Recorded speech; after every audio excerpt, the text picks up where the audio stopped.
So 100 days out. What do you know about BYU football as we head into year 4 of Kalani Sitake?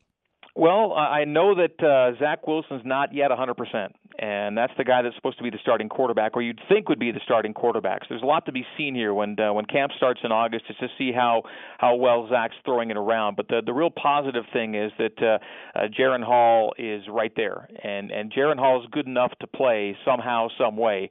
And you might consider him the number 2 quarterback. He won't consider himself the number 2 quarterback, but BYU's got 2 real solid options at the top. Not that there aren't guys down the depth chart that can play, but those 2 are the primaries right now. And one guy's coming off a major surgery, or at least a serious surgery, and the next guy is just a natural that's playing baseball right now.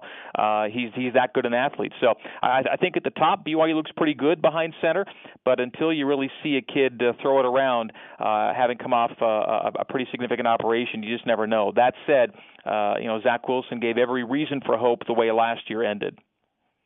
He was terrific down the stretch, and I think he showed whenever you're a fan of a particular team, especially a football team, when you have that quarterback, and especially a young quarterback that gives you looks. Maybe you don't have a full season. Zach didn't give you a full season last year, but he gave you enough looks and glimpses. That's really what lights that fire of hope and excitement coming up for another season.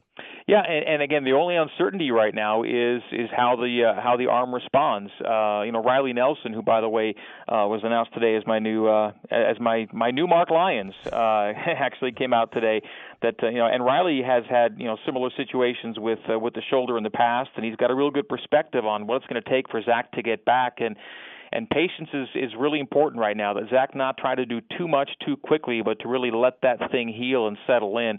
And again, the balance between patience and being able to hit it hard in the first bit of August will be the question that we need to see answered.